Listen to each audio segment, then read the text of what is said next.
आपके अपने channel lucky digital पन्ना home network में आप सभी दर्शकों का स्वागत है। मैं हूं आपके साथ कादिर। खबरों के प्रायोजक है Mahindra first choice second hand car showroom, Chhange Raja petrol टंकी के सामने NH 49 पन्ना। अगर आप पुरानी कार लेने की सोच रहे हो तो आपका इंतजार अब खत्म हो चुका है, क्योंकि पन्ना शहर में खुल गया है महिंद्रा का first choice second hand car showroom. यहाँ पर आप वारंटी के साथ पुरानी कार खरीद सकते हैं। खबरों की शुरुआत करते हैं वन विभाग की छापेमारी को लेकर। कार्यवाही वन विभाग ने 5 घरों में मारा छापा, बड़े पैमाने पर अवैध सागौन जब्त की। कार्रवाई के दौरान मिली 3 अवैध आरा मशीनें। कार में लकड़ी सहित जब्त हुई वन्य प्राणियों के अवशेष। वन पुलिस व राजस्व की संयुक्त टीम ने 120 से अधिक कर्मी रहे शामिल। जिले में सागौन की तस्करी का अवैध कारोबार खूब फल फूल रहा है, जिसे लेकर लगातार शिकायतें मिल रही थी। बावजूद इसके कोई सार्थक कार्रवाई नहीं की गई। आज वन विभाग के अवैध सागौन के भंडारण की सूचना पर पुलिस व राजस्व विभाग के साथ मिलकर बड़ी कार्रवाई को अंजाम दिया गया। DFO उत्तर वन मंडल द्वारा देर रात ही वन विभाग के 100 से अधिक कर्मचारियों अधिकारियों को बड़ी कार्रवाई के लिए तैयार रहने और सुबह कार्यालय में रिपोर्ट करने के निर्देश दिए थे। सुबह सुबह बड़ी संख्या में वनकर्मी कार्यालय में जमा हुए और यहां पुलिस व राजस्व अमले के साथ सीधा धाम मोहल्ला में अलग अलग टीम बनाकर 5 घरों में छापामार कार्रवाई को अंजाम दिया। बताया जाता है कि धाम मोहल्ला निवासी लाइसेंसधारी फर्नीचर व्यवसायी नफीस के घर वन विभाग की टीम पहुंची, जहां बड़ी संख्या में अवैध लकड़ी जब्त की गई। इसी तरह आदाब व सादाब खान के घर पर छापामार कार्रवाई की गई। भारी मात्रा में लकड़ी तथा एक अल्टो मिली कार में वन्यजीव के अवशेष देखकर सब चौंक गए। वन विभाग ने कार को भी जब्त किया है और अवशेषों की जांच कराई जा रही है। जांच उपरांत इस मामले में वन्य जीव संरक्षण के तहत भी कार्रवाई की जाएगी। इनके अतिरिक्त शहीद मोहम्मद आशीष बालमुकुंद कोरी शफीक खान के घर पर भी रेड की कार्रवाई की गई, जिसमें बड़ी मात्रा में सागौन जब्त की गई। इसके अलावा कार्रवाई के दौरान 3 आरा मशीनें भी जब्त की गई हैं। इन मशीनों के माध्यम से ही जंगल से आने वाली अवैध लकड़ी को काटा जाता रहा है। वन विभाग की इस कार्रवाई के दौरान DFO गौरव शर्मा सहित पन्ना एवं विश्रामगंज SDO सहित रेंजर कौशलेंद्र पांडे, रेंजर लीलाधर साहब और वन विभाग के कर्मचारी बड़ी संख्या में उपस्थित रहे। विश्रामगंज SDO दिनेश गौर ने बताया कि कार्रवाई के दौरान एक ट्रक से भी अधिक अवैध लकड़ी बरामद हुई है। गणना उपरांत कीमत का आकलन किया जा सकेगा।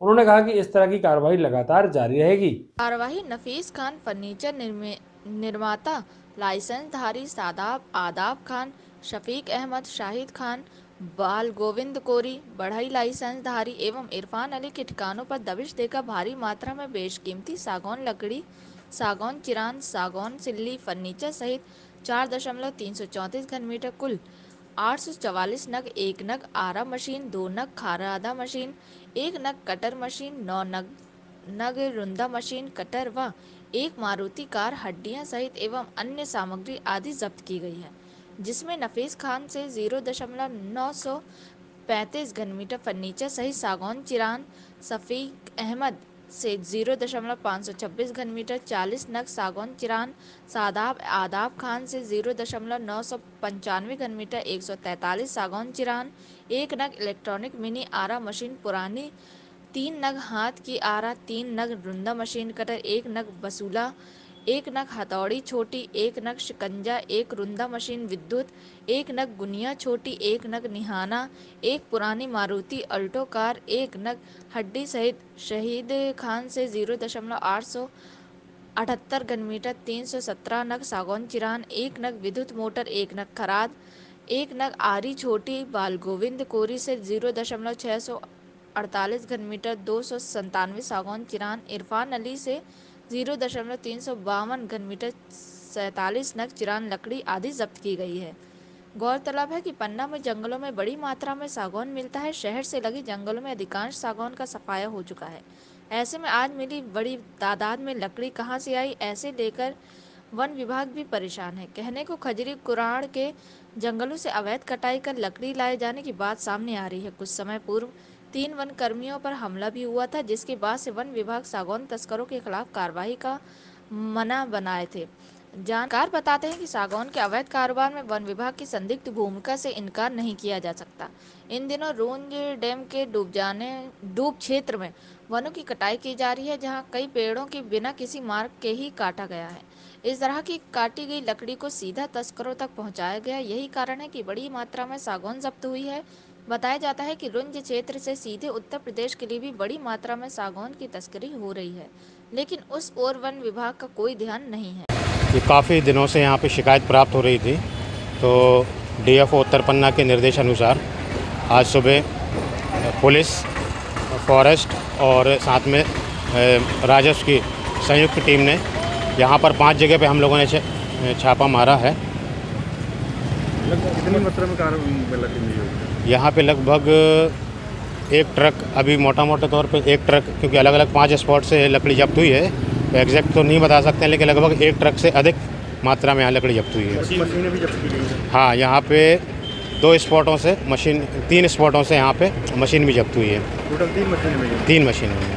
सर, इस प्रकार से जो कार्रवाई की जा रही है, क्या यह कार्रवाई निरंतर जारी रहेगी, क्योंकि लकड़ी तस्कर लगातार वनकर्मियों पर भी हमला कर रहे हैं? हाँ, पिछले कुछ दिनों पहले यहाँ हमारे वनकर्मी पर हमला हुआ था, तो फिर हम लोगों ने यहाँ पे एक संयुक्त कार्रवाई की, और ऐसे कार्रवाई आपको देखने को मिलती रहेंगी।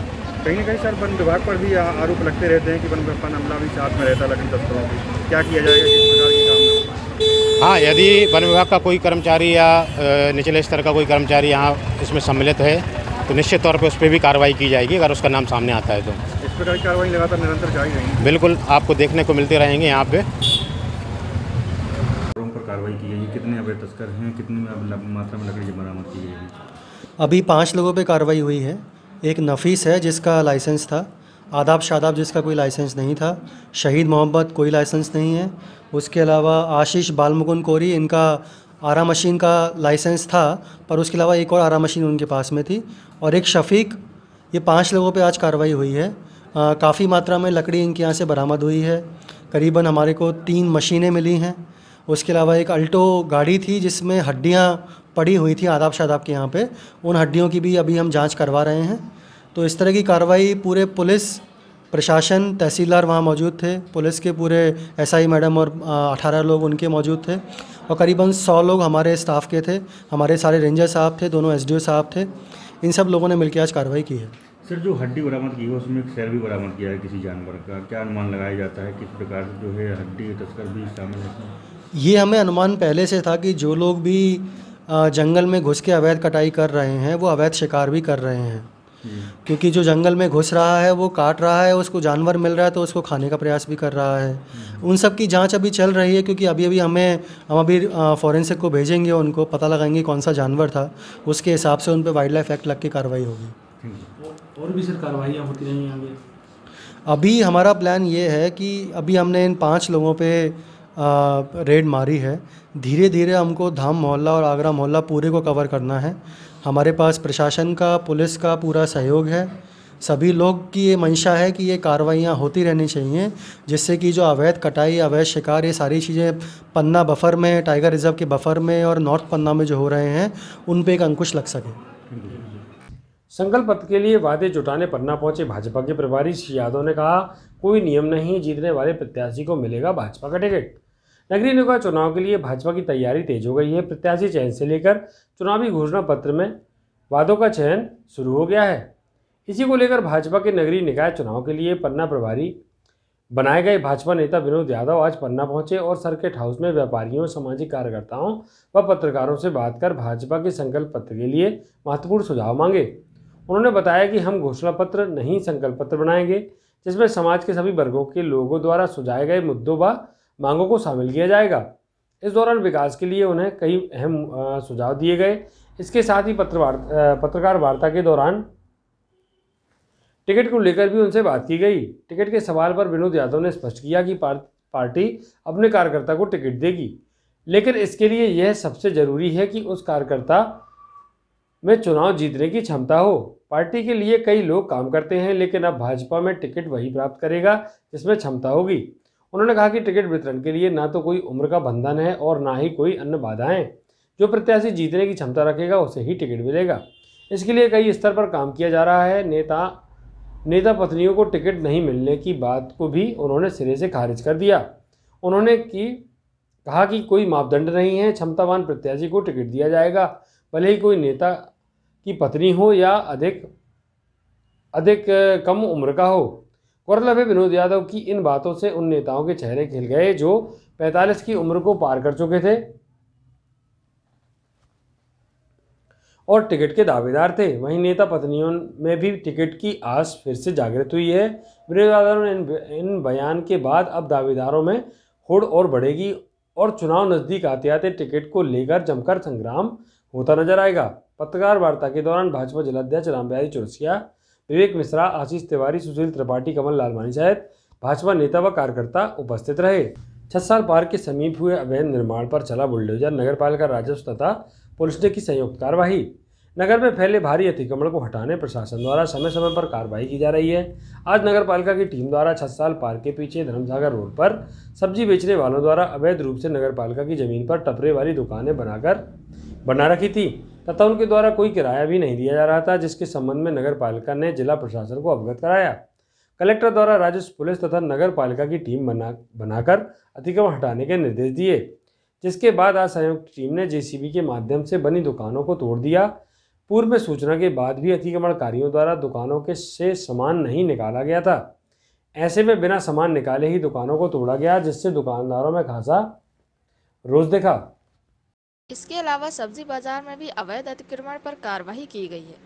ज्ञात हो कि पन्ना नगर में जगह जगह पर लोगों द्वारा दुकानों के सामने टपरे बनाकर अवैध कब्जा कर रखा है, जिससे आने वाले लोगों को भारी समस्या का सामना करना पड़ता है। कार्रवाई करने वाली टीम में तहसीलदार सुधीर कुशवाहा, नगर पालिका सीएमओ यशवंत वर्मा, टीआई अरुण सोनी, नगर पालिका निरीक्षक मनीष महदेले, प्रकाश खरे सहित अमला शामिल रहा। टाइगर रिजर्व में बाघिन ने दिया 3 शावकों को जन्म। कैमरा ट्रैप में पहली बार टहलते नजर आए तीनों शावक। पन्ना टाइगर रिजर्व से आज फिर खुश करने वाली खबर सामने आई है। यहाँ बाघिन B234-23 ने 3 नन्हे शावकों को जन्म दिया है। ये शावक 2 से 3 माह के हो चुके हैं और अपनी मां के साथ चहलकदमी भी करने लगे हैं। पहली बार इन नन्हे शावकों के फोटो कैमरा ट्रैप में आए।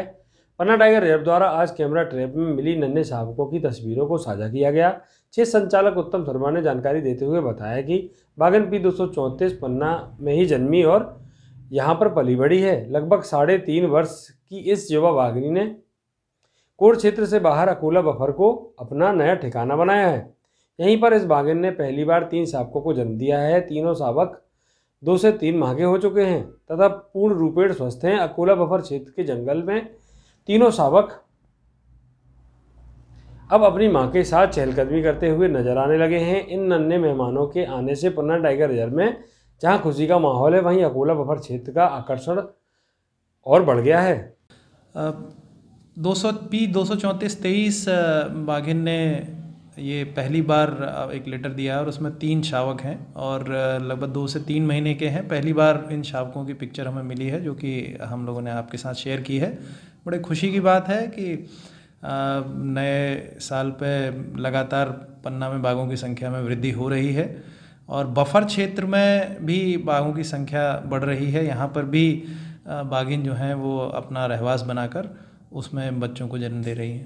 सर, बफर क्षेत्र में जन्म दिया है बाघिन ने, कितनी खुशी की बात, क्योंकि अब बफर क्षेत्र में भी बाघों को पनवा बढ़ेगा। सामान्यतः माना जाता है कि बफर क्षेत्र क्योंकि कोर के मुकाबले थोड़ा पर्यावरण दृष्टि से कमज़ोर होता है, वहाँ पर बायोटिक इंटरफेरेंस ज़्यादा होता है, इसलिए बाघिन उन क्षेत्रों में आते तो हैं पर बच्चों को जन्म देने के स्थान बफर क्षेत्र में कम होते हैं या नहीं होते हैं। लेकिन ये हमारे लिए बड़ी खुशी की बात है कि बफर क्षेत्र भी बाघिन ने बच्चों को देने के लिए चुना है। वहाँ पे सुरक्षा व्यवस्थाएं हमारी मजबूत हैं और क्षेत्र में डिस्टर्बेंस भी बहुत कम है। शायद इसी वजह से बाघिन ने इस क्षेत्र को चुना है और बच्चे वहाँ पे दिए हैं। सर, संख्या में वृद्धि हुई लगभग 70 के लगभग, कितना? अभी हमारी फेज़ 4 की गणना बाघों की चल रही है, तो एग्जैक्ट संख्या के बारे में तो मैं उसके गणना पूरी होने के बाद 1 या 1.5 माह के पश्चात बता पाऊँगा, लेकिन मुझे ये अनुमान है कि 65 से 70 के बीच में टाइगर इस वक्त मौजूद है। शिविर लगाकर बनाए गए 8,747 आयुष्मान कार्ड भारतीय जनता पार्टी के प्रदेश अध्यक्ष एवं खजुराहो के सांसद विष्णुदत्त शर्मा द्वारा पन्ना जिले की समस्त नगर परिषदों के सभी वार्डों में शिविर लगाकर निःशुल्क आयुष्मान कार्ड पात्र लोगों के बनवाए गए। विगत 20 एवं 21 फरवरी को पन्ना जिले की सभी नगर परिषदों व 112 वार्डों में शिविरों का आयोजन किया गया था, जिसके लिए भारतीय जनता पार्टी जिलाध्यक्ष रामबिहारी चौरसिया द्वारा तरुण पाठक एवं पूर्व भारतीय जनता पार्टी के उपाध्यक्ष को जिला प्रभारी एवं प्रहलाद गौतम को जिले का सह प्रभारी बनाया गया था। शिविरों के सह प्रभारी प्रहलाद गौतम ने बताया कि हमने 2 दिनों में भारतीय जनता पार्टी के मेहनतकश कार्यकर्ता की मदद एवं CSC सेंटर के लोगों के सहयोग से जिले की समस्त नगर परिषदों के 112 वार्डों में भाजपा के सांसद विष्णु दत्त शर्मा की मंशानुसार भाजपा के बैनर तले शिविरों का आयोजन किया, जो एक सफल साबित हुआ है। जिले के सभी वार्डों में CSC सेंटर के ऑपरेटरों द्वारा कार्ड बनाए गए, जिसमें हमने पन्ना नगर परिषद में 2603, पवई नगर परिषद में 1127, अजीगढ़ में 807, देवेंद्र नगर में 1306, गुनौर में 911, ककरेहटी नगर परिषद में 1081, अमानगंज नगर परिषद में 912। जिले में कुल 2 दिन में 8747 आयुष्मान कार्ड बनाए गए हैं। इन शिविरों के विषय में जब लोगों से जानना चाहा तो लोगों ने कहा कि हमारे सांसद द्वारा जन जन का ख्याल रखा जा रहा है।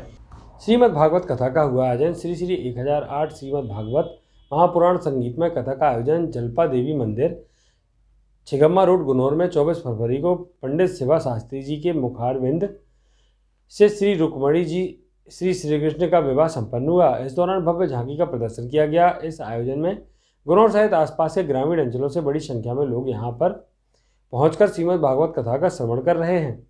युवाओं के सहयोग से 8 माह से चल रही है मोहल्ला साला सामाजिक संस्था समर्थन के प्रयास से ग्रामीण बच्चों को मिली शिक्षा। 11 माह पूर्व कोविड-19 से बचाव के उद्देश्य से देश भर में पूर्ण लॉकडाउन लगाया गया था। जुलाई माह आते आते लॉकडाउन में तो कुछ छूट मिली, परंतु शैक्षणिक संस्थान वर्ष भर ही सुचारू रूप से संचालित नहीं हो सके। ऐसे में बच्चों को शिक्षा से जोड़े रखने के लिए स्वयंसेवी संस्था समर्थन के द्वारा ग्राम स्तर पर पढ़े लिखे युवा साथियों को चिन्हित किया गया। इन युवाओं को प्रेरित कर अपने घर व आसपास बच्चों को कोविड-19 के बचाव के सभी निर्देशों का पालन करते हुए बच्चों को पढ़ाई में सहयोग करने का आग्रह किया गया। ग्राम बिल्हा निवासी महेंद्र पटेल भी ऐसे ही एक युवा हैं। महेंद्र लॉकडाउन के पूर्व पन्ना में रहकर उच्च शिक्षा प्राप्त कर रहे थे। लॉकडाउन लगने के बाद महेंद्र अपने गाँव में ही रह रहे थे। महेंद्र ने जब समर्थन के साथियों से मोहल्ला साला के संदर्भ में बात की तो उन्हें यह काम पसंद आया। महेंद्र पिछले 8 माह से लगभग 50 बच्चों को मोहल्ला साला के माध्यम से शैक्षणिक सहयोग कर रहे हैं। वहीं ग्राम रक्सिया में सुजय बरई भी अपने गांव में लगभग 40 बच्चों को लगातार पिछले 8 माह से शैक्षणिक सहयोग प्रदान कर रहे हैं। सुजय ने इन बच्चों को नवोदय विद्यालय की प्रवेश परीक्षा के लिए तैयारी करने में भी मार्गदर्शन प्रदान किया है। इन शालाओं में प्रवासी श्रमिक वंचित परिवारों के बच्चों को निःशुल्क शिक्षा प्रदान की जा रही है। महेंद्र और सुजय जैसे युवा साथी अनुसरण के लिए एक उदाहरण है। संस्था के प्रयासों से 20 ग्रामों में युवाओं के द्वारा इस दिशा में छोटे छोटे प्रयास करते हुए बच्चों को मोहल्ला शाला के माध्यम से शैक्षणिक सहयोग प्रदान किया गया। इन मोहल्ला शालाओं में बच्चों के साथ शैक्षणिक गतिविधियों के साथ साथ गीत, कहानी, निबंध, चित्रकला जैसी प्रतियोगिताओं को भी आयोजन किया गया है।